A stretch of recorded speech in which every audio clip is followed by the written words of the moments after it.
Subscribe to our channel, like this video, and leave your thoughts in the comments. The Last Supper. What happens when a man, blinded by ego, invites his mistress to a family dinner at the very mansion he once shared with his wife? He expects a seamless transition, a changing of the guard. He expects his powerful mother to approve, but he never expected his mother's definition of loyalty. In a single night, a multi-million-dollar empire is shaken. A life of luxury crumbles, and the woman he discarded receives the ultimate power. This is a story of betrayal, hidden motives, and the devastating consequences of underestimating the women you scorn. Brace yourselves, because this dinner is only the beginning.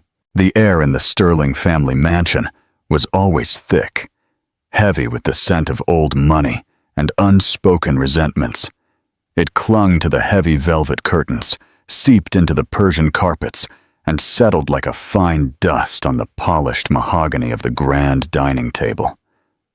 For Michael Sterling, this smell was that of his home, of power, of his birthright. Tonight, however, it felt suffocating, charged with an unfamiliar static. He adjusted the knot of his silk tie, the charcoal gray fabric a sharp contrast to the crisp white of his shirt. At 42, he was the living embodiment of privilege, with a jawline as sharp as his business acumen, and eyes the color of a stormy sea, currently clouded by a mixture of arrogance and a fleeting, unacknowledged flicker of apprehension. 6 months. It had been 6 months since his divorce from Dr. Sophia Hayes was finalized. 6 months since she had walked out of this very mansion, not with a torrent of tears as he had expected, but with a quiet dignity that had unnerved him more than any shout. Sophia, with her brilliant mind and compassionate heart, a renowned pediatric oncologist who saved lives while he acquired companies. They had been the golden couple, a perfect fusion of intellect and influence. But Michael had found that perfection was terribly boring. He craved fire, passion, the thrill of the illicit, and he found it in Victoria Vance. Victoria was everything Sophia was not. She was a whirlwind of ambition and intoxicating beauty, a public relations specialist he had met at a conference and who had set out to conquer his world. Her laughter was loud, her dresses tight, and her eyes held a predatory gleam that mirrored his own. She was a conquest, a beautiful and dazzling prize that made him feel young and virile, a stark contrast to the comfortable, almost fraternal love he had shared with Sophia in their later years. The divorce had been swift, brutal, and surgically precise, much like the deals Michael orchestrated. He had been generous, of course. A downtown condo with a spectacular view, a financial settlement that would ensure Sophia never had to work again. Though he knew she would, her work was her calling. And a clean slate. He had given her everything she was entitled to, and in his mind, that absolved him of all guilt. He had moved on.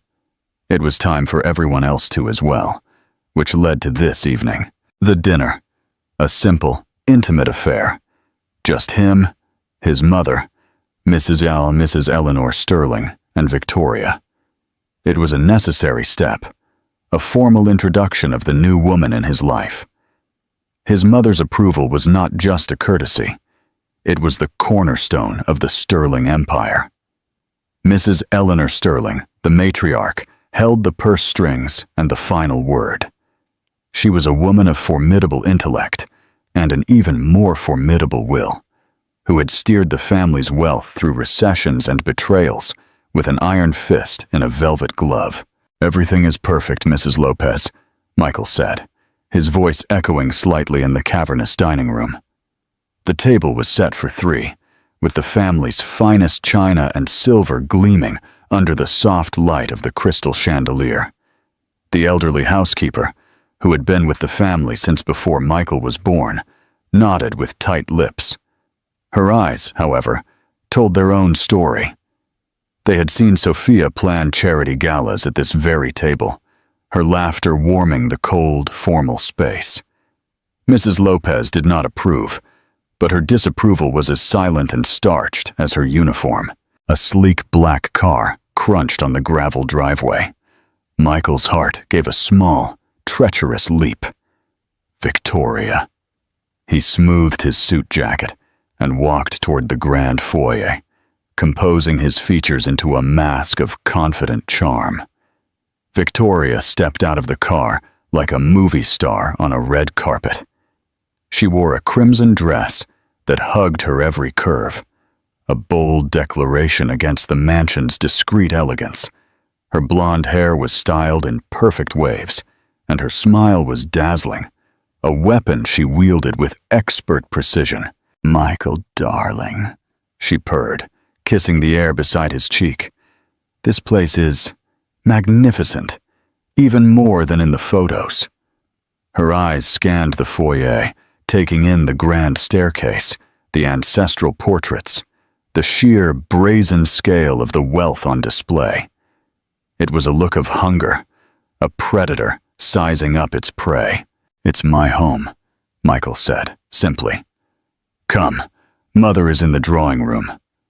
He led her down the hall, his hand resting on the small of her back. He could feel the tension in her, the nervous energy vibrating beneath the confident facade. To her, this wasn't just a dinner, it was an audition. Mrs. Eleanor Sterling was the matriarch, and her verdict would be final. Mrs. Eleanor was seated by the fireplace, a book in her lap, though she wasn't reading it. She looked up as they entered, her gaze sharp and analytical. She was an attractive woman in her late 60s, with perfectly coiffed silver hair and a regal posture. She wore a simple but exquisitely tailored navy dress, adorned only with a pearl necklace and the large, formidable diamond of her wedding ring.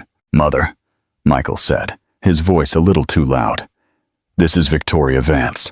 Victoria, my mother, Mrs. Eleanor Sterling." "It's an honor to meet you, Mrs. Sterling," Victoria said, her voice honeyed. She extended a perfectly manicured hand. Mrs. Eleanor looked at the hand for a moment before extending her own, slowly and deliberately. Her grip was surprisingly firm. "Miss Vance," she said, her voice cool and neutral. Her eyes, the same stormy gray as her son's, swept slowly and deliberately over Victoria, from her expensive shoes to her professionally styled hair. It was not a look of welcome, but of appraisal, an appraisal of an asset, or perhaps a liability. "Michael has told me so much about you," Victoria continued, unperturbed. "Your work with the Arts Foundation is truly inspiring." "Is it?" Mrs. Eleanor replied, withdrawing her hand. "I find it's mostly paperwork and placating egos, something I'm sure you know a little about, Miss Vance, given your profession."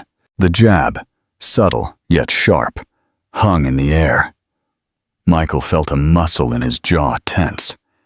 This was not going to be as simple as he had hoped. He had anticipated some coolness, but this was a glacial chill. "We'll proceed to dinner," he interrupted, desperate to get them to the more structured environment of the dining table. As they settled into their seats, the silence was broken only by the tinkling of silver against china. The first course, a delicate lobster bisque, was served. Victoria, to her credit, navigated the complex array of silverware with ease, launching into a lively story about a recent public relations campaign. She was charming, witty, and beautiful. She was, on paper, a perfect match for a man of his stature. So why did her presence here feel so jarringly wrong? It was like hanging a garish piece of modern art in the middle of the Prado Museum. As Victoria talked, Michael's gaze drifted to the fourth-place setting. He had explicitly told Mrs. Lopez that it would be just 3 for dinner. He shot a questioning look at the housekeeper, who stood stoically by the sideboard. She gave an imperceptible shake of her head, her eyes blinking toward Mrs. Eleanor.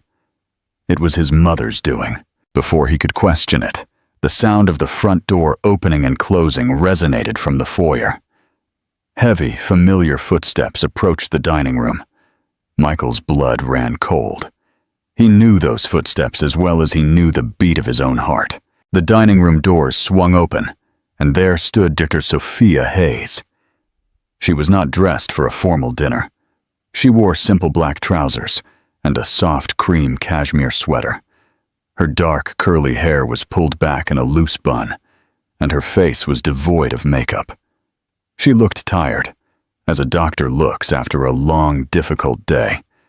But when her eyes met his, they were clear, steady, and held a strength that Victoria's manufactured confidence could never hope to match.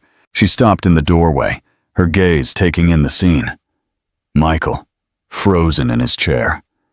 Victoria, with her fork halfway to her mouth, her face a mask of confusion and fury. And Mrs. Eleanor, who looked at Sophia and, for the first time tonight, smiled. A genuine, warm smile. "Sophia, darling," Mrs. Eleanor said, her voice holding an affection that had been conspicuously absent just moments ago. "Thank you for coming. We were just about to start." The silence that fell over the dining room was heavier than the ancestral portraits that lined the walls. It was a thick, suffocating blanket of shock, fury, and bewilderment. Michael felt as if the air had been sucked from his lungs. He looked at Sophia, his ex-wife, standing in the doorway of his family home, looking as if she had simply returned from a long day at the hospital, as had once been her routine. But now everything was different. He had made sure of that. Victoria was the first to recover. Her public relations training kicked into gear to smooth over the social grenade that had just detonated. She put down her fork with a delicate clink, her crimson lacquered nails a sharp slash of color against the white tablecloth. A strained, brittle smile spread across her lips. "Well, this is a surprise," her voice a carefully modulated purr, though her eyes, fixed on Sophia, were chips of ice. "Michael, you didn't mention we'd be having another guest." Michael could not find his voice. His gaze was locked on his mother. Mrs. Eleanor sat at the head of the table, the picture of composed serenity. Her expression gave nothing away. This was her move, her game, and he, his mistress, and his ex-wife were simply pieces on her board. Sophia, however, seemed unruffled.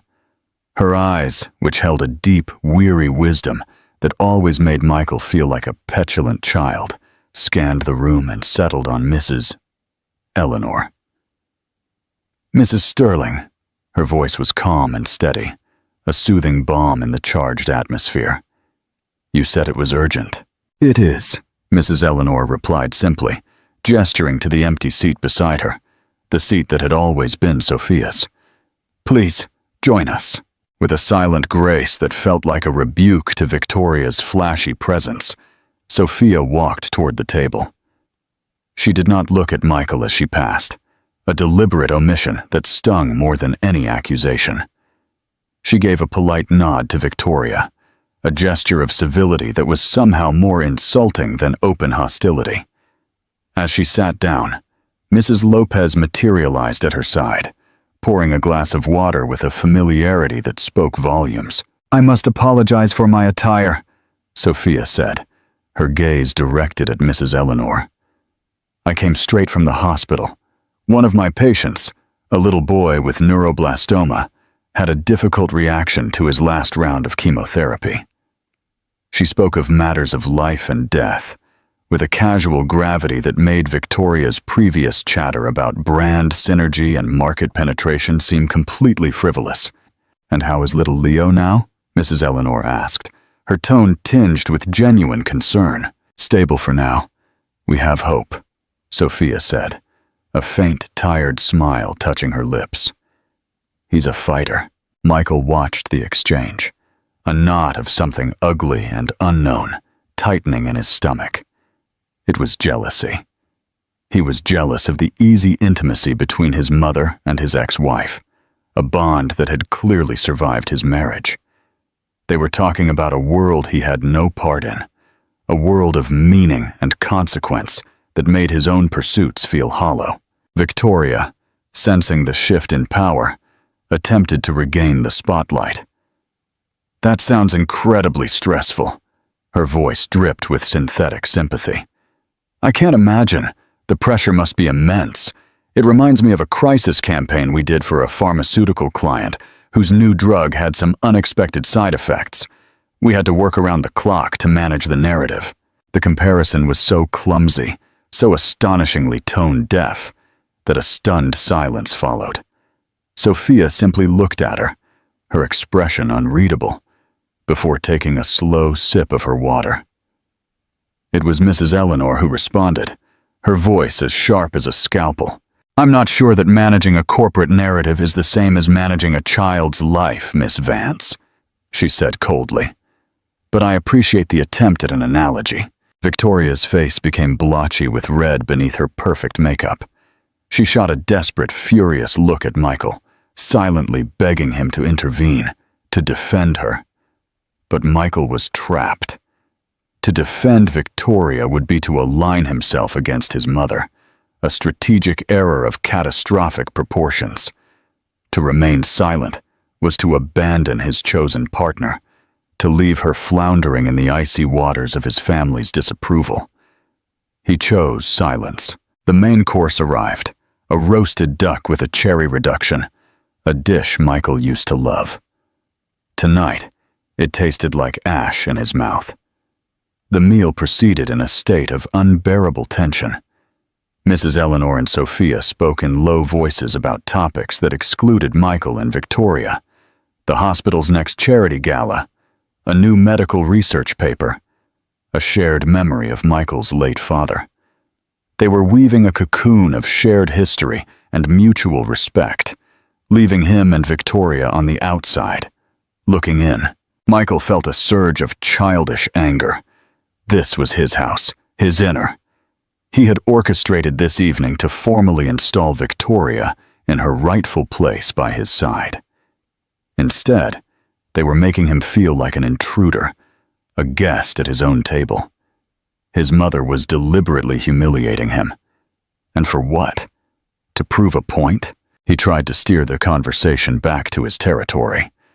"The Sterling merger is moving ahead of schedule," he announced to the table in general. "We're looking at a final valuation that surpasses all initial projections. It's going to be the biggest deal of the year for the company." He looked at his mother, expecting a nod of approval, a flicker of pride. Instead, she turned to Sophia. "Sophia, do you remember Mr. Sterling? A dreadful man. We were seated with him at that ghastly fundraiser 2 years ago. He spent the entire night complaining about his yacht." Sophia laughed, a low, warm sound that filled the room. "The one he called the alibi? Yes, I remember him. He told me my work was a cute hobby." Mrs. Eleanor smiled. "He's a fool. I do hope you're running him into the ground, Michael. Not because it's good business, but on principle." The dismissal of his professional triumph, the casual way they belittled a man he was about to make millions with, was infuriating. They were a united front, a fortress he could not penetrate. Meanwhile, Victoria had become increasingly silent, her former vivaciousness replaced by a sulky pout. She picked at her food, her eyes darting between the other three, a calculator running behind her gaze. She was reevaluating, reassessing the prize and the cost of her acquisition. She had likely seen this dinner as the final hurdle, the moment she would be officially welcomed into the dynasty. Instead, she had been relegated to the role of an unwanted, uninteresting interloper. The power she thought she held over Michael, the power that came from his desire, was proving to be completely useless in the face of the true authority in this house. Finally, the ordeal of the main course ended. As the dishes were cleared, Mrs. Eleanor placed her napkin on the table. The gesture felt final, like a judge striking a gavel. "Well," she said, her gaze sweeping over the three of them. "This has been enlightening." She looked at Victoria, her expression one of polite disdain. "Miss Vance, thank you for coming. I believe you now have a clearer understanding of our family dynamic." It was not a question. Then she turned to Michael, and for the first time, he saw a flicker of something that looked like disappointment, a deep, maternal sadness that hurt more than her anger. "Michael, we need to talk." Her eyes finally rested on Sophia, and her expression softened completely. "And Sophia, I have something for you." Mrs. Eleanor meowed from her chair. "If you will all follow me to the study." It was an order, not an invitation. As they stood, a sense of dread washed over Michael. This was not just a dinner. It was not just a power play. It was a reckoning. And he had the terrible, sinking feeling that he was about to pay a price he had never anticipated. The final supper was over. Now came the judgment. Interactive questions. What do you think is in the folder for Sophia? What would you do if you were in Michael's shoes right now? The study was the heart of the Sterling Empire, a room that spoke of generations of power and influence. Dark oak panels lined the walls. Floor-to-ceiling bookshelves were filled with leather-bound volumes, and a massive partner's desk stood like an altar in the center of the room. This was Michael's father's domain, and now it was Mrs. Eleanor's. Michael had always felt like a visitor here, a prince waiting for his coronation. But the crown had never quite settled on his head. His mother had never fully relinquished control. Mrs. Eleanor walked behind the imposing desk, the worn leather of the high-backed chair sighing as she sat. She did not invite anyone else to sit. They stood before her like subjects, awaiting a decree. Michael, tense and defiant. Victoria, her face a carefully constructed mask of neutrality that barely concealed her seething fury. And Sophia, calm and watchful, her stillness a sharp contrast to the nervous energy radiating from the other two. From a locked drawer in the desk, Mrs. Eleanor pulled a thick folder. She placed it on the polished surface with a soft thud that echoed in the silent room. Her movements were deliberate, imbued with a sense of ceremony. She folded her hands into a steeple, her sharp, intelligent eyes fixed on her son. "Michael," she began, her voice stripped of its earlier coolness, now possessing a weary, almost clinical precision. "For the past year, I have watched you. I watched you cast aside a wife who was your intellectual and moral superior in every conceivable way. I watched you become infatuated with—" She paused, her gaze flickering to Victoria with dismissive brevity. "A woman who sees you not as a partner, but as a stepping stone, an acquisition. And you, blinded by a midlife crisis of astonishing cliché, were too arrogant to see it." Victoria gasped, a small, indignant sound. "Now you wait a minute." "You will be silent, Miss Vance," Mrs. Eleanor interrupted, her voice dropping to a low register. "You are a guest in this house, for now." Victoria's mouth snapped shut. Her eyes blazed with fury, but she held her tongue. She looked at Michael, a silent demand for him to defend her honor. Michael's jaw was so tight, a muscle pulsed in his cheek. He wanted to rage, to shout, to tell his mother she had no right. But the words died in his throat. He was paralyzed by the sudden and terrifying realization of his own powerlessness. Mrs. Eleanor returned her attention to Michael. "I had hoped you would come to your senses, that the divorce would be a shock to your system, a moment for self-reflection. Instead, you have doubled down on your folly. You have sought to install your mistress in Sophia's place, in this house, at my table. You believed your wealth and your name could simply erase your transgressions, that you could trade one woman for another as if you were changing a suit. You have shown a profound lack of judgment, of character, and most importantly, of loyalty. Not just to Sophia, but to the legacy your father and I built." Each word was a hammer blow, dismantling the facade of the powerful, confident man Michael believed himself to be. He felt naked, exposed like a foolish, reckless boy in front of his mother, his ex-wife, and the woman he had chosen in her place. The humiliation was a physical thing, a hot, coiled snake in his stomach. "What is this, Mother?" he finally managed to say, his voice tight. "A lecture? A public humiliation?" "It is a severe correction," Mrs. Eleanor stated calmly. She slid the folder across the desk. It stopped directly in front of Sophia. Sophia looked at the folder, then at Mrs. Eleanor, her brow furrowed with confusion. "Mrs. Sterling, what is this?" "Open it," Mrs. Eleanor instructed softly. With trembling fingers, Sophia untied the ribbon and opened the folder. Inside was a single, heavy document, filled with dense legal text. At the top, in bold, were the words, "Deed of Gift." Michael's eyes widened. He stepped forward, trying to see the document, a cold chill running down his spine. A deed? A deed for what? Sophia's eyes scanned the page, her expression shifting from confusion to utter disbelief. She looked up, her mouth slightly agape, and her gaze met Michael's. In his eyes, she saw not triumph, but a deep, unsettling shock. "This house," Sophia whispered, the words barely audible.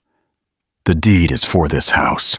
The silence in the room was absolute, broken only by the frantic pounding of Michael's heart. It couldn't be. It was impossible. The Sterling mansion, the ancestral home, the symbol of his dynasty for over a century, was his birthright. It was to be passed down to him, and then to his children. The children he and Sophia were supposed to have. "You're joking," Michael said, a harsh, incredulous laugh escaping his lips. "This is some kind of sick joke." "I have never been more serious in my life," Mrs. Eleanor said, her voice like granite. "The house was mine to give. It was part of my family's inheritance before I married your father.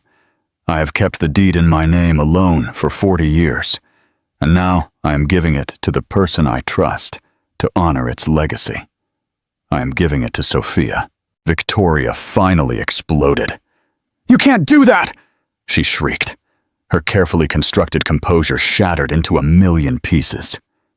"This is Michael's house. This was supposed to be our house." The raw, possessive greed in her voice was breathtakingly ugly. In that moment, all pretense fell away, revealing the transactional nature of her affection. She was not fighting for Michael. She was fighting for the real estate. Mrs. Eleanor looked at her with something akin to pity. "It was never going to be your house, Miss Vance. You were a temporary distraction, nothing more." Michael felt the ground give way beneath him. He stumbled backward, his hand searching for the edge of the desk for support. He looked at Sophia, who was still staring at the deed as if it were a venomous snake. This wasn't just about a house. It was a complete and utter repudiation of him. His mother had not only chosen Sophia over him, she had armed his ex-wife with the ultimate symbol of his failure. She had given Sophia the power to evict him from his own life. "Why?" Michael exclaimed, the word raw with pain and betrayal. "Why are you doing this to me?" Mrs. Eleanor's stern facade finally cracked, and a deep maternal sadness filled her eyes. "Because you left me no other choice, Michael. You were destroying yourself, and you were tarnishing our name. I did this to save you from yourself. Sometimes a man has to lose everything to understand what really has value." She rose from her chair and walked around the desk to stand by Sophia. She placed a soft hand on Sophia's shoulder. "The house is yours, Sophia," she said in a low voice, her voice just for Sophia. "Free and clear. There are no strings attached. You can live in it, sell it, or burn it to the ground. It's your decision. You are the only one I trust to make the right one." Sophia looked from the deed in her hands to the stunned face of her ex-husband, and then to the furious, contorted features of his mistress. She held the power now. All of it. The deed was not just paper and ink. It was justice. It was vengeance. It was a burden of unimaginable weight. And in the deafening silence of the study, she had no idea what she was going to do with it. Interactive question. What would you do in Sophia's place? Would you sell the house, keep it, or use it for a greater purpose? Share your opinion in the comments. The chaos that followed the dinner party was a symphony of disbelief. The study, once a sanctuary of quiet power, became a pressure cooker of raw, unfiltered emotion. The deed lay on the desk, a silent testament to the bomb Mrs. Eleanor had just detonated. Its legal jargon, a death sentence to one life, and the bewildering birth of another. Victoria was the first to explode. Her shock curdled into a poisonous rage. Her carefully constructed persona of the charming, supportive partner disintegrated, revealing the furious, greedy woman underneath. "This is insane! It's theft!" she shrieked, her voice high and ugly. She turned to Michael, her perfectly manicured finger jabbing at his chest. "You're going to let her do this? You're just going to stand there and let her give our future to her?" The possessive pronouns, "our future," hung in the air, suddenly sounding hollow and transactional. Michael flinched, not from her touch, but from the raw greed in her eyes. For the first time, he saw Victoria not through the haze of infatuation, but through the cold, clear lens of his mother's appraisal. He saw a woman who had attached herself to his wealth, not his heart. The realization was a nauseating jolt, a splash of ice-cold water to the face. "Victoria, stop," he mumbled, his voice weak, unfamiliar to his own ears. He felt hollowed out, a puppet whose strings had been cut. "Stop!" she shrieked, her laugh high and hysterical. "You just got publicly emasculated by your own mother, and you're telling me to stop? She gave your home, your legacy to the woman you left. Don't you see the humiliation? She's laughing at you. Both of them are." Victoria's gaze darted to Sophia, who still stood by the desk, the deed held loosely in her hand. Sophia looked pale, stunned, as if she'd been struck by lightning. There was no triumph in her expression, no hint of laughter. There was only a deep, overwhelming shock. "And you," Victoria spat at Sophia.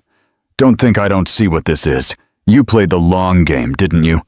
The poor abandoned wife, cozying up to the lonely old matriarch. You manipulated her." Sophia finally looked up, her eyes focused on Victoria, as if seeing her for the first time. The weariness in her expression was replaced by a flicker of steel. "You and I are very different, Victoria," Sophia said. Her voice was quiet, but it held immense weight. "You see a prize to be won. I see a family that is being torn apart. You think this is about a house? It's not."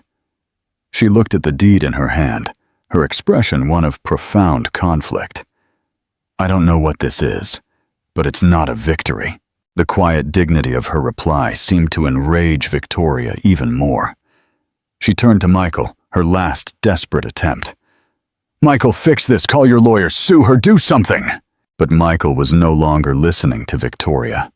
His world had shrunk to two people, his mother, who stood like a marble statue of judgment, and his ex-wife, who now held the keys to his entire life in her hands. He felt a primal rage building, a desperate need to reclaim his dominion, to reassert his place at the top of the food chain. He shoved past Victoria and faced his mother. "How could you?" His voice was low and dangerous.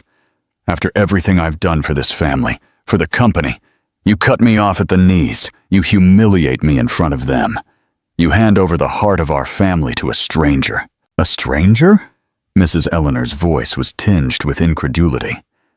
"Sophia has been more of a daughter to me for the past 10 years than you have been a son. She has upheld our values while you have trampled on them. She gave lives while you accumulated assets. She is not the stranger here, Michael. You are." The truth of her words was a physical blow. He had become a stranger in his own home, in his own family. The realization was so profound, so devastating, that his anger momentarily gave way to a vast, empty chasm of despair. He turned his gaze to Sophia, a different emotion now swirling in the toxic cocktail of his feelings. A desperate, pathetic plea for understanding. "Sophia, you can't accept this. You know it's wrong. This is my house." Sophia looked at him, and for a moment, he saw a glimmer of the old Sophia, the woman who had once loved him, the woman whose compassion was as boundless as her intellect. He saw pity in her eyes, and that was worse than her anger. "Your house?" she repeated in a low voice. "Was it my house, Michael? When you were booking hotel rooms with her? When you were texting her from our bed? Was it my house then? Or was it just a beautifully decorated stage for your life, where I was just another prop?" He had no answer. Her words were true, and the truth was a brutal, unforgiving thing. He had desecrated their shared space long before Victoria ever set foot in it. The tension in the room was unbearable. It was Sophia who finally broke it. She placed the deed carefully back on the desk, her hands trembling slightly. "I need air." Her voice was tight. She looked at Mrs. Eleanor. "I can't think about this right now. It's too much." "Of course, dear," Mrs. Eleanor said softly. Sophia turned and walked out of the study, her footsteps silent on the thick carpet. She did not look back. The moment she was gone, the fragile truce broke. Victoria, realizing she had lost, that her investment in Michael Sterling had just been declared bankrupt, let out a sound of pure, unadulterated fury. "Fine," she snarled, grabbing her expensive handbag from a side table. "This is a circus. I'm done." She looked at Michael, her eyes filled with contempt. "When you grow a backbone, you know where to find me. But don't take too long. I have other offers." With that, she stormed out of the study and the house. The slam of the front door was a definitive and resounding end to their affair. Michael knew it, and he was surprised to find that he felt nothing but a hollow, echoing emptiness. He was alone in the study with his mother. The silence was deafening. The deed still lay on the desk, a ticking time bomb between them. "What have you done?" he whispered. The fight had gone out of him, replaced by a chilling sense of loss. "I have given you an opportunity, Michael," Mrs. Eleanor said. Her voice softened, the hard edges of the matriarch giving way to a mother's pain. "An opportunity to start again, to rebuild yourself.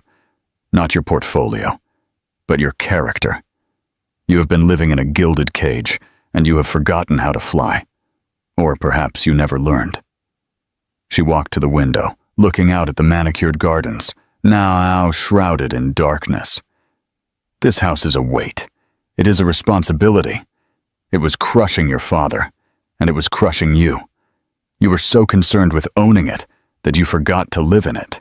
Michael sank into one of the leather armchairs, the same one his father used to sit in.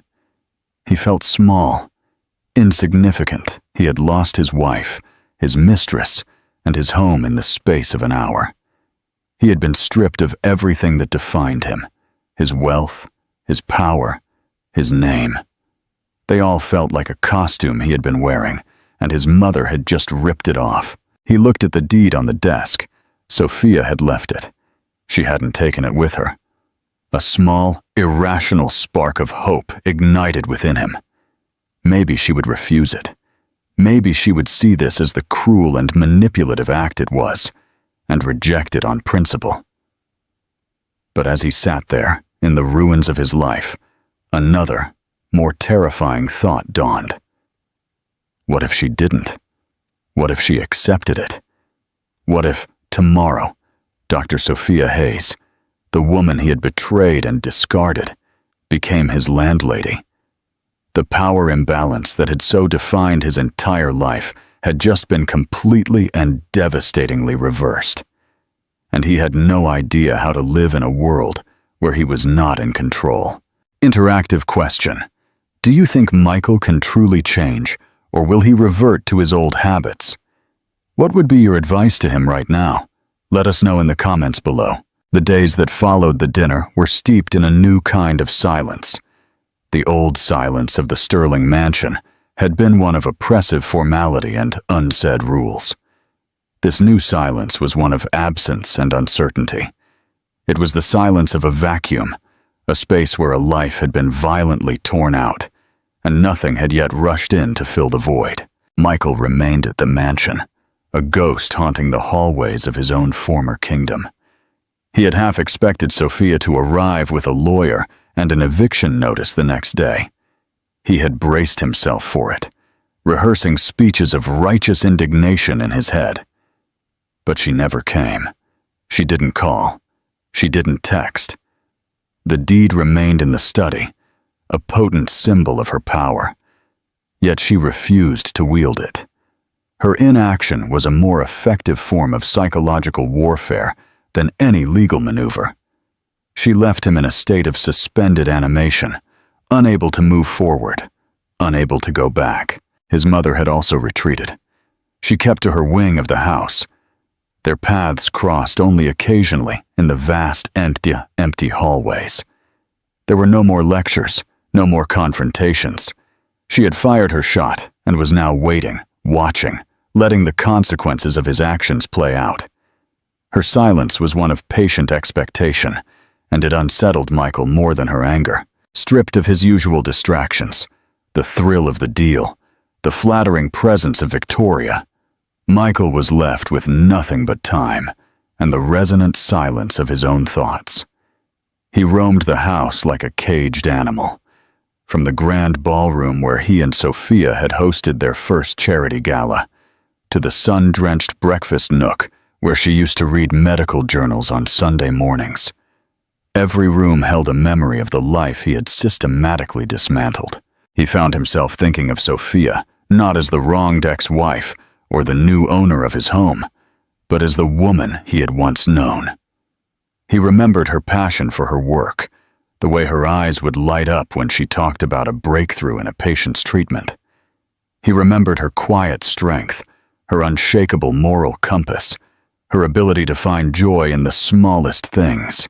A rare bird in the garden, the first snowfall of winter, a perfectly brewed cup of tea. These were the parts of her that he had found comfortable, predictable, and ultimately boring.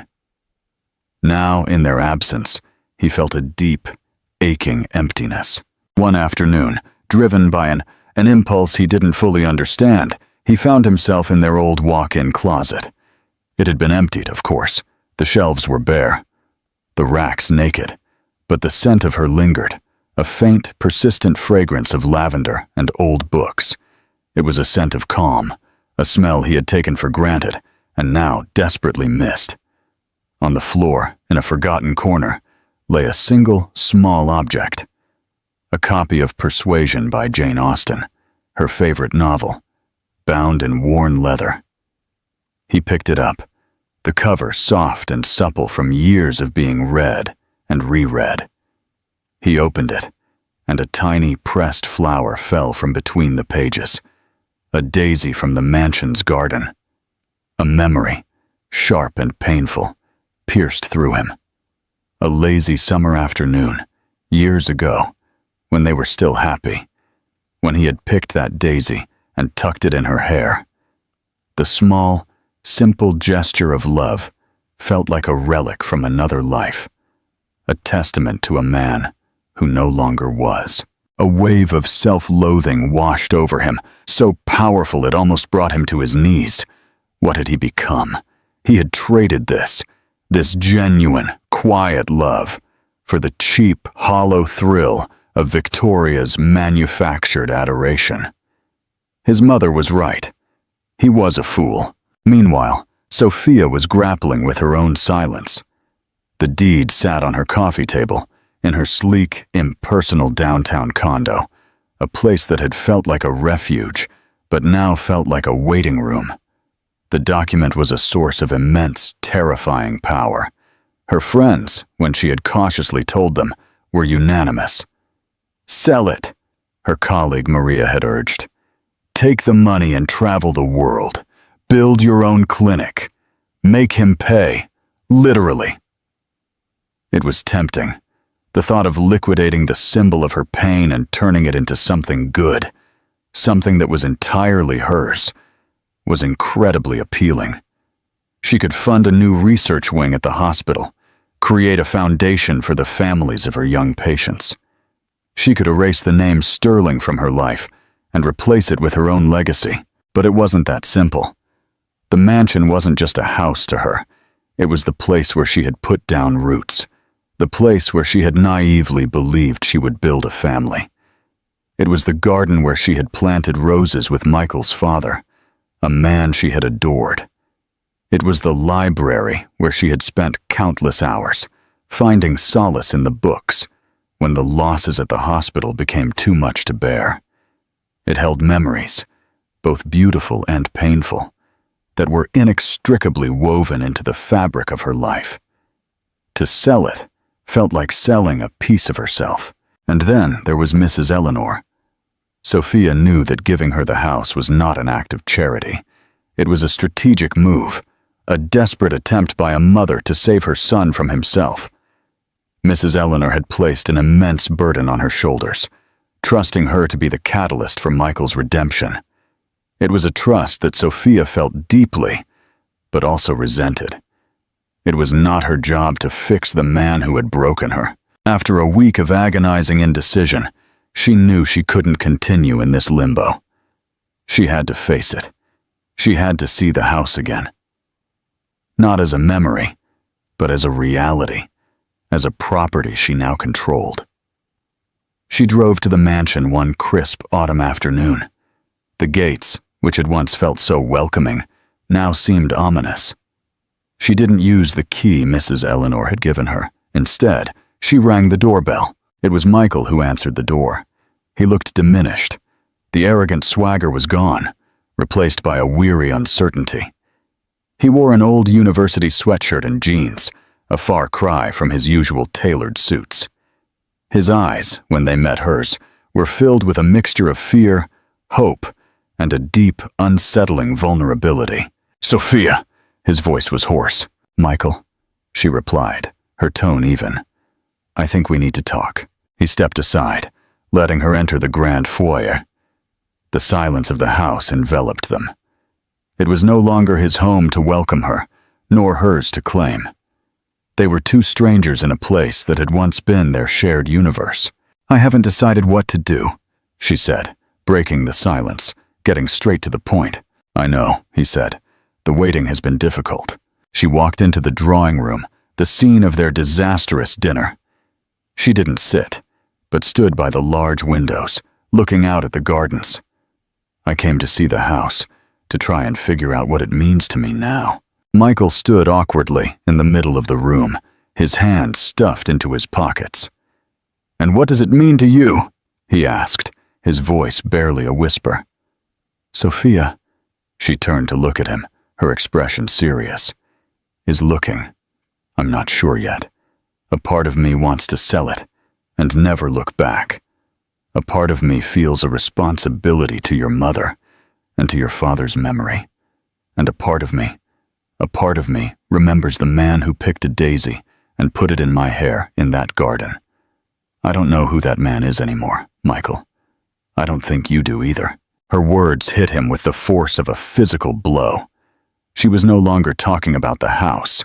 She was talking about him, about the man he had lost somewhere along the way. For the first time in his life, Michael Sterling had no strategy, no counteroffer, no clever move to make. He was stripped of all his defenses, standing before the woman he had wronged, who now held all the power. And in that moment of complete vulnerability, a single, terrifying, yet liberating thought dawned. He had to find that man again.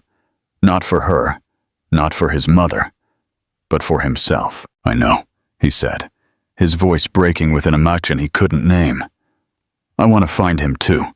The silence that followed was different again.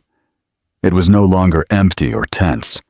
It was fragile, tentative, and it held the faintest, most delicate glimmer of a new beginning.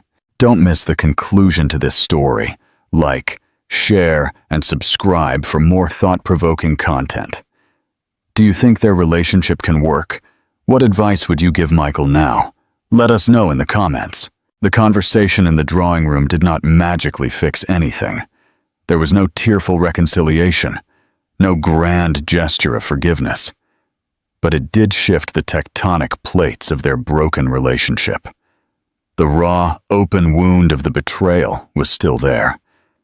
But the air of hostility had been replaced by a fragile, uncertain truce. Sophia left the mansion that day without a decision, but with a new and unsettling clarity. The question was no longer just what to do with the house, but what to do with the man who came with it. She began to visit the mansion more often, always during the day, always with a purpose. She told Michael and herself that she was taking inventory, assessing the property's condition for a potential sale. It was a practical, logical reason that provided a necessary shield for the far more complicated and emotional reality. She walked through the rooms with a clipboard, taking notes. But what she was really documenting were the ghosts of their past and the shadow of a possible future. Michael, in turn, became a reluctant keeper, a gardener in his own former paradise. He watched her from a distance, giving her space. He saw her in the garden, her fingers gently touching the petals of the roses his father had planted. He saw her in the library, running her hand over the spines of the books they had once read together. He saw a woman who was not gloating over her prize, but mourning a loss. His loss. Both of their losses. During these visits, they began to talk, not about the deed or the divorce or Victoria. They talked about small things. The dripping faucet in the upstairs guest bathroom, the family of hawks that had nested in the old oak tree, her work at the hospital, his tentative, clumsy attempts at finding a new purpose. He had taken a leave of absence from the company, a move that had sent shockwaves through the financial world. He told her he was reevaluating, a corporate euphemism for being completely and utterly lost. One afternoon, she found him in the vast, state-of-the-art kitchen, trying to make coffee. He looked so out of place, a captain adrift in his own galley. The man who could command a boardroom of sharks was stumped by a French press. "You're doing it wrong." Her voice startled him. "You're scalding the beans." He looked at the steaming kettle with a frustrated sigh. "I've never had to make my own coffee before." The admission hung in the air, a raw confession of his lifelong privilege. The old Sophia might have felt a surge of resentment, but the woman who stood there now felt something else, a flicker of pity. He was like a man learning to walk again after a long illness. She walked over, took the kettle from his hand, and began to show him. Her movements were patient and precise. "You have to let the water cool for a minute after it boils, then pour it slowly in a spiral, like this." As they stood side by side, their arms brushing, the simple domestic act felt both painfully familiar and utterly new. He was watching her hands, but he was also watching her face, the focused concentration in her eyes. He was seeing her again, not as a symbol of his past or a problem in his present, but as a person. "Thank you," he said when she was finished, his voice low. "It's just coffee, Michael," she replied, not cruelly. "No," he said, looking at her directly. "Thank you for not throwing me out." The unspoken question of the deed finally resurfaced, but its power had shifted. It was no longer a weapon, but a shared, complicated burden. "I haven't decided what to do," she said honestly. "Every time I think about selling it, I think about your father. He loved this place, and I think about you, a little boy running through these halls." The image took him by surprise. He couldn't remember the last time anyone had thought of him as a child, as anything other than the powerful Michael Sterling. A crack appeared in the armor he had worn for so long. "I was a lonely boy," he confessed. The words felt strange on his tongue. "My father was always working. My mother was always..." This house was my only friend. It was the most vulnerable thing he had ever said. Sophia looked at him, and for the first time, she saw past the arrogant man who had betrayed her and glimpsed the lonely boy he had been. It didn't excuse his actions, but it offered a shred of explanation. His cruelty hadn't been born of malice, but of a deep, emotional immaturity. He had never learned to connect with people, so he had learned to possess things instead. This fragile understanding became the foundation for a slow, painful process of rebuilding. Michael began to change. It started with small things. He learned to cook, his first attempts disastrous, but he persisted. He began to work on the gardens himself, firing the expensive team of landscapers. He found a quiet satisfaction in the physical work, in nurturing something back to life. He was, in a way, tending to the ruins of his own life. He also began to confront his past. He reached out to people he had wronged in business deals, not with legal settlements, but with genuine apologies. He began to read, not the Wall Street Journal, but the books in the library, the novels Sophia had loved, the stories his father had collected. He was trying to understand a world beyond balance sheets and stock prices. He was trying to build a new self from the ground up. He was becoming the architect of his own redemption. Sophia watched this transformation with a mixture of skepticism and a reluctant, growing hope. She knew that true change was a slow, arduous process. She was a doctor. She knew that healing was never linear. There were moments when the old Michael would resurface, a flash of arrogance, a flicker of entitlement, and she would withdraw, the walls around her heart rebuilding instantly. But then there were other moments. The time he called her, his voice filled with genuine excitement, to tell her that the hawks had hatched.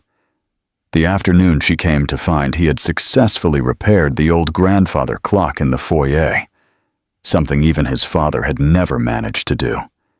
The day he told her he had set up a blind trust to fund a new pediatric wing at her hospital, using his own personal money, with the only condition that it be named in honor of a patient she had lost.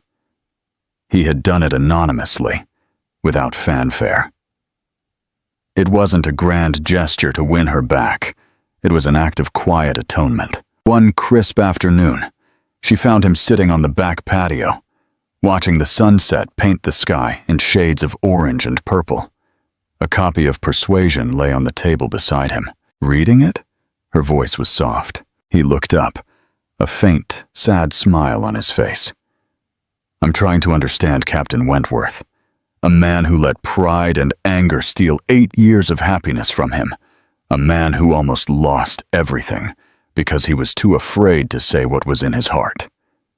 He looked at her, his eyes clear and direct, stripped of all artifice. I was a fool, Sophia, a blind, arrogant fool. I threw away the most precious thing in my life for nothing. I don't expect you to forgive me. I don't deserve it. But I need you to know that I see it now. I see you, and I am so sorry. The apology, when it finally came, was not the one she had imagined. It wasn't dramatic or desperate. It was quiet, simple, and utterly sincere. It was the apology of a man who had finally faced himself.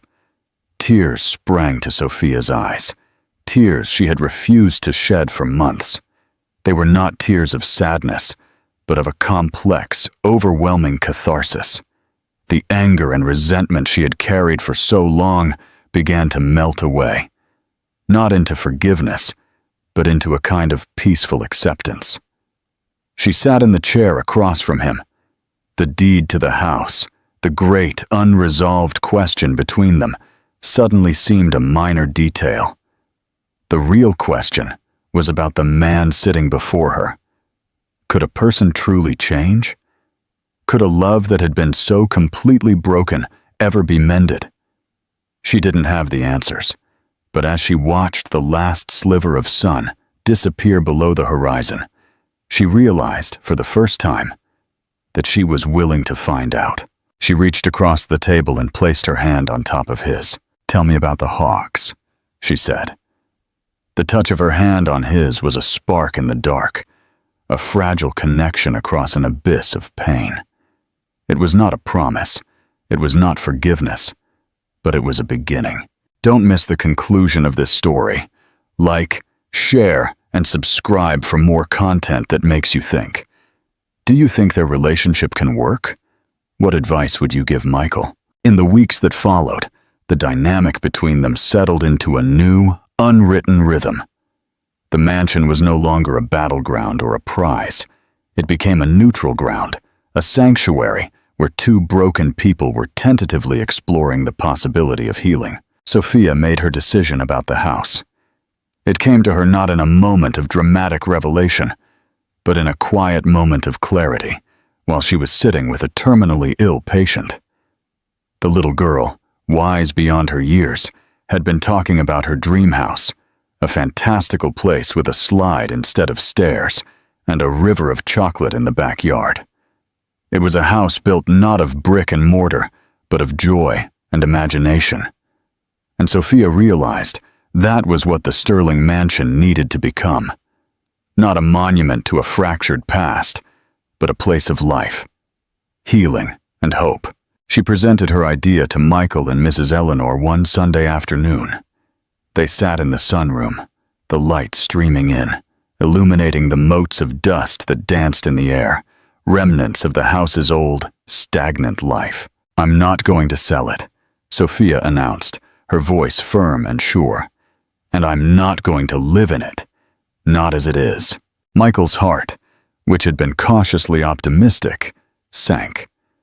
He braced himself for the blow. "I want to turn it into something else," she continued, her eyes lighting up with the passion he remembered from when she talked about her work. "I want to create the Sophia Hayes House, a place for the families of the children at the hospital, a place where they can stay, for free, while their kids undergo long-term treatment. A home away from home, with gardens for them to walk in, a library to escape to, a kitchen large enough for them to cook their own meals, a place of peace and respite in the midst of the worst time of their lives." She looked at them, her gaze both challenging and hopeful. "The main house has more than enough room. The east wing can be converted into private family suites. We can use the ballroom for group therapy, for art classes for siblings. We can make this place useful." The audacity of the idea was breathtaking. To take this symbol of private, exclusive wealth and turn it into a beacon of communal compassion was a move of such profound moral elegance that Michael was speechless. He looked at his mother, expecting her to be horrified at the thought of her ancestral home becoming what she might consider a glorified boarding house. But Mrs. Eleanor was smiling. It was a broad, genuine smile of pure, unadulterated pride.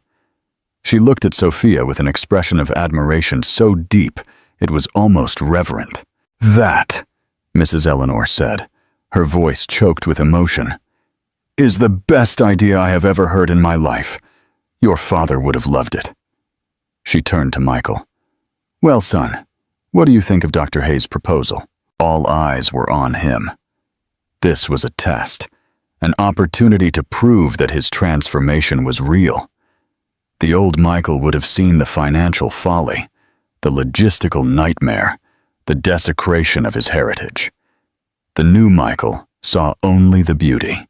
"I think," he said slowly, his voice filled with a sincerity that even surprised himself, "that it's a brilliant idea, and I want to help." He looked at Sophia.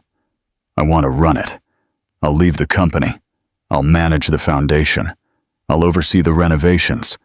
I'll handle the fundraising. Let me build this with you, Sophia. Let me help you create this." It was a plea and a promise. He was offering to lay down the weapons of his old life, his career, his ambition, and pick up the tools to build her dream. He wanted to be a partner in her vision, not just a bystander. Sophia studied his face, searching his eyes for any hint of his old self, any sign that this was just another grand gesture, another acquisition. She saw none. She only saw a man desperate to atone, to create meaning from the wreckage of his past. "All right, Michael," she said softly. "Let's build it together." And so began the deconstruction of the Sterling mansion and the construction of the Sophia Hayes house.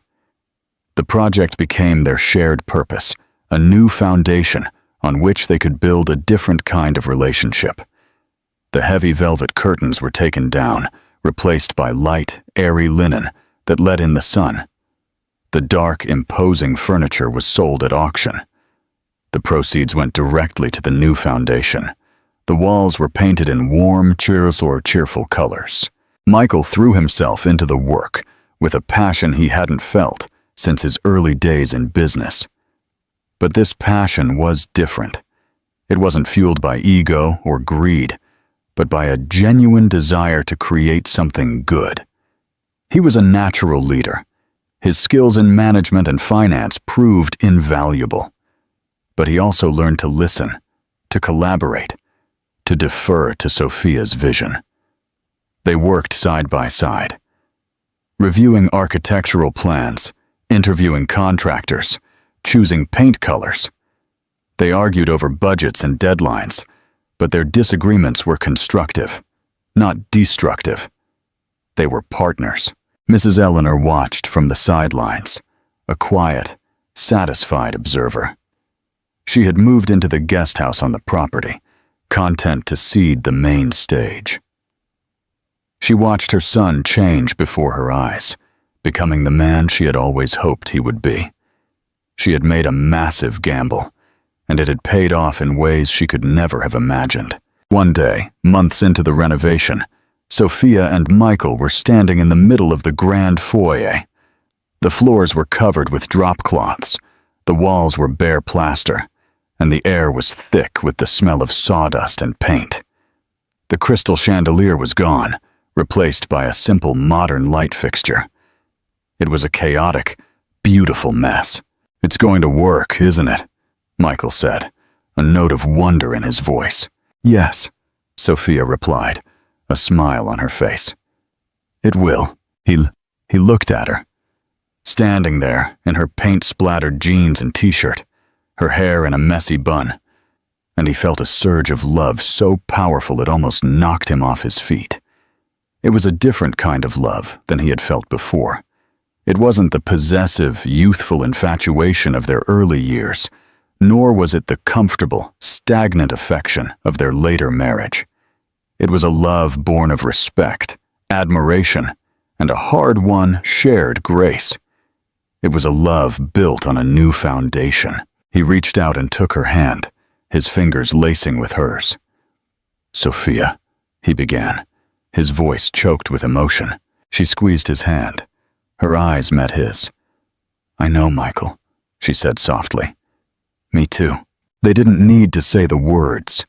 The house, in its messy, hopeful transformation, was saying it for them. They had a long way to go. The scars of the past would always be there, a faint, silvery reminder of the pain they had endured and the lessons they had learned. But as they stood together in the ruins of their old life, they were no longer looking back. They were looking forward to the new, beautiful thing they were building together. The inauguration of the Sophia Hayes house was a quiet affair, a sharp contrast to the lavish high society galas the Sterling mansion had once hosted. There were no reporters or celebrities, just the hospital staff, a few key donors, and the first 3 families who would call the house their temporary home.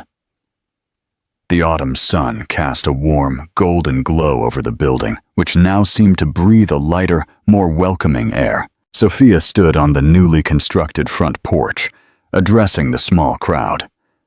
She spoke not of fundraising goals or architectural details, but of hope, community, and the simple human need for comfort in times of crisis. As she spoke, Michael stood just behind her, out of the spotlight. He watched her, his heart swelling with a pride that was pure and selfless. This was her vision, her triumph. He was simply a humble contributor, and that was more than enough. After the speeches, they mingled with the guests. Michael found himself talking to a young father whose 6-year-old daughter was battling leukemia. The man, his eyes hollowed with fear and exhaustion, talked about the relief of having a quiet, beautiful place to stay, just minutes from the hospital. "I can cook my daughter her favorite meal tonight," the man said, his voice breaking. "In a real kitchen. You don't know what that means. It's a small piece of normal in the middle of all this chaos." "I'm glad we could help," Michael said, his own voice thick with emotion. For the first time, he understood wealth not as a measure of power, but as a tool for compassion. The numbers on a balance sheet were insignificant compared to the look of gratitude in this man's eyes. Later, as the evening wound down, he found his mother sitting in the garden, on a bench overlooking the rose bushes. "Your father would be so proud, Michael." Her voice was soft. "Not just of this house, but of you. I couldn't have done it without you, Mother," he said, sitting down beside her. "Your intervention was brutal, but it was necessary. You saved me." "No, Michael," she corrected him softly. "I only opened the door. You were the one who had the courage to walk through it, and Sophia was the one who showed you the way." Their conversation was interrupted by a sleek, familiar car pulling into the driveway. It was Victoria. Michael's body tensed. He hadn't seen or spoken to her since the night she had stormed out. He had no idea why she was here. Victoria got out of the car. She looked different. The loud, aggressive glamour was gone. She wore a simple, elegant dress, and her makeup was understated. She looked older, more serene. She walked up to them cautiously, her eyes on Michael. "Michael," she said, her voice quiet. "Can we talk for a minute?" Michael looked at his mother, who gave a slight nod. He walked with Victoria to a more private corner of the garden. "I'm not here to cause trouble," she began, her hands twisting the strap of her handbag. "I just heard about what you'd done with the house and I had to see it. It's incredible. Thank you," she said, her tone neutral. She took a deep breath. "I wanted to apologize, Michael, for how I acted. I was awful that night. I showed my true colors, and they weren't pretty. When you lose everything, it gives you a lot of time to think. And I realized that I didn't love you. I loved the idea of you, the power, the money. I was so busy trying to conquer your world, I never stopped to think if I actually wanted to live in it." She looked him in the eye, and for the first time he saw not a predator, but a person, flawed and insecure. "I'm sorry for the part I played in your pain, and in Sophia's. She's a better woman than I could ever hope to be." The quiet apology was unexpected, and to Michael's surprise, sincere. He saw that she too had been on a journey of self-discovery. Her loss had forced her to confront her own emptiness, just as his had forced him to confront his. "I appreciate that, Victoria," he said, and he meant it. "I wish you all the best." "You too," she said. With one last sad smile, she turned and walked back to her car, leaving his life forever. The last ghost of his past had been laid to rest. He found Sophia in the library, now a cozy, welcoming space, with comfortable armchairs and reading lamps. She was showing a little girl, the sibling of a patient, a book with beautiful illustrations. The girl was laughing, her face lit up with joy. He leaned against the doorway, watching them, his heart full. This was it. This was the meaning he had been searching for. It wasn't in a boardroom or a stock ticker. It was here, in the quiet moments of human connection, in the simple act of bringing comfort to others. When the little girl had run off to find her parents, Sophia looked up and saw him. She smiled, a warm, easy smile that reached her eyes. "Was it a good day?" she said. "It was a perfect day," he replied, walking toward her. He stopped in front of her, taking her hands in his. The space between them, once an abyss, was now just a breath. The love he felt for her was a quiet, steady flame, a lighthouse that had guided him home. "Michael," Sophia said, her voice low and serious, "I know I have no right to ask you for anything. I know the past will always be a part of our story, but I have to ask anyway. Can we have a future? Can we start a new story right here, in this house we built together?" She looked into his eyes, the stormy gray eyes she had once loved, then hated.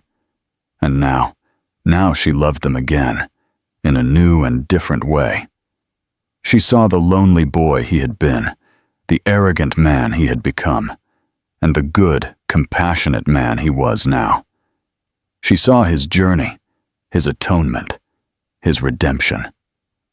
She thought of persuasion, of Anne Elliot and Captain Wentworth, of second chances and a love that was deeper and truer for having been lost and found again. "Yes, Sophia," she whispered, her voice filled with all the love and hope in the world. "Yes, let's start our new story." He leaned in and kissed her. A kiss that was not about passion or possession, but about partnership, respect, and a deep, shared grace. It was a kiss that sealed the past and opened the door to the future, in the heart of the home, built on the ashes of their old life. They had come full circle, finding their way back not to what they had been, but to something stronger, truer, and infinitely more beautiful. A year later, the Sophia Hayes house was humming with a quiet, steady rhythm of life. The initial novelty had worn off, replaced by the comfortable hum of routine. Families came and went, their stays marked by the ebb and flow of treatments, of good days and bad. The house absorbed it all, the tears, the laughter, the whispered conversations late at night, the shared meals in the large community kitchen. It had become exactly what Sophia had envisioned, a sanctuary, a place of solace. Michael had found his calling not in grand fundraising gestures, but in the small, daily acts of service. He was the one who fixed the broken toaster, who drove a mother to the pharmacy in the middle of the night, who sat with a shell-shocked father in the library, offering not advice, but simply sharing the silence. The residents didn't know he was Michael Sterling, the former financial titan. They simply knew him as Michael, the kind, quiet man who ran the house and always seemed to know what they needed before they asked. He had traded his power suit for a tool belt, his corner office for a small, cluttered desk in what used to be the butler's pantry. And he had never been happier. Sophia continued her work at the hospital, but her life was no longer consumed by it. She left her work at the door when she came home each night, to the guest house on the property where she and Michael now lived. Their life together was a quiet architecture of happiness, built on a foundation of shared purpose and mutual respect. They were not the golden couple they had once been. Their life was not a glossy magazine spread. It was real, messy, and infinitely more precious. Their love was not a fiery passion, but a deep, enduring partnership. It was in the way he would bring her a cup of tea, just the way she liked it, after a long shift. It was in the way she would listen, truly listen, as he talked about his day, celebrating the small victory of a repaired boiler or the smile of a child. They had learned to communicate not just with words, but with gestures, with silences, with a shared understanding that had been forged in the crucible of their past. Mrs. Eleanor, now in her late years, was a constant, gentle presence. She spent her afternoons reading to the children in the garden or teaching them how to play chess in the sunroom.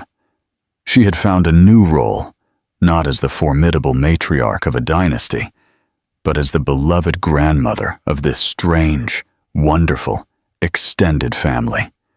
The harshness in her had softened, replaced by a quiet serenity and contentment.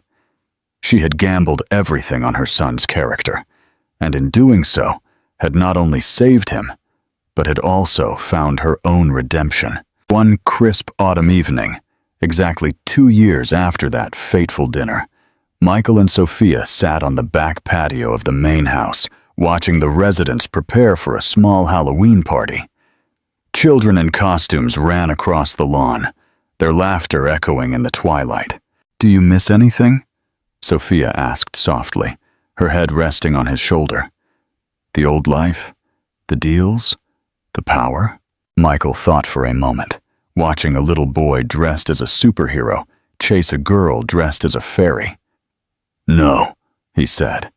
His voice was filled with a certainty that was absolute. "I was playing a game, Sophia. A game where you win by accumulating things, but I never felt like I had enough. Now," he gestured to the scene before them, "this is real. This has meaning. I don't own any of it, but I feel richer than I've ever been in my life." He looked at her, his eyes filled with a deep, unwavering love. "I spent so many years trying to build an empire that I didn't realize the only thing worth building was a life. With you." She smiled, her heart full. "We built a good life, Michael Sterling." "No," he corrected her, a soft smile playing on his lips as he kissed the top of her head. "We built a great life. The past was not forgotten. The scars remained, a faint, silvery reminder of the pain they had endured and the lessons they had learned. But they were no longer a source of anger or regret. They were simply a part of their story. The story of how two people lost everything only to find something far more valuable in the ruins. They had learned that true power was not in what you possessed, but in what you gave.